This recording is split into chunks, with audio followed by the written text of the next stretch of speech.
Good morning everyone, আশা করছি তোমরা সকলেই ভালো আছো। তো ডেলিকার মতন আজকের ব্লগটা আমি ঠাকুর ঘর থেকেই শুরু করলাম।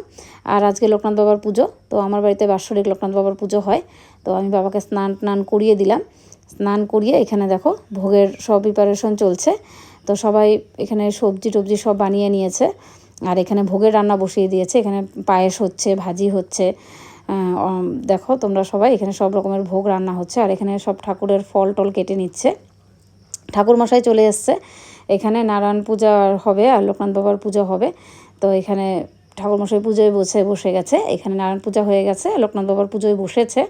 তো দেখো তোমরা, এটা আমার প্রত্যেক বছরের পুজো, প্রত্যেক বছর করি আমি। তো দেখো তোমরা, ভালো লাগবে সবাই। আর এখানে সব ভোগ টোগ সব রান্না করে রেখেছে, আরও রান্না হচ্ছে। তো এখানে সব কিছু রেখে দিয়ে গেছে। আর এখানে ভোগ হয়ে গেল। ভোগ এখানে ঠাকুরকে দেখো ভোগ দিয়ে দিয়েছে। তো নারায়ণ ঠাকুরকেও ভোগ দিয়েছে, লোকনাথ ঠাকুরকেও ভোগ দিয়েছে।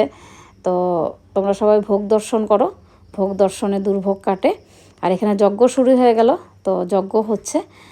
তো দেখো তোমরা সবাই, তো এখানে যজ্ঞটা হয়ে গেল। যজ্ঞ হওয়ার পরে এখানে ঠাকুরমশাই দুধ দিয়ে জল দিয়ে সব যজ্ঞটাকে নিভিয়ে দিল।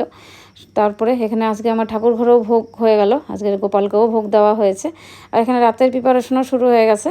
এখানে রাতে ফ্রাইড রাইস, বুটের ডাল, পনির তরকারি সব হয়ে গেছে। আর এখানে সবাই নিমন্ত্রণে যারা আসছিল তাদেরকে সবাইকে খেতে দেওয়া হয়ে গেছে।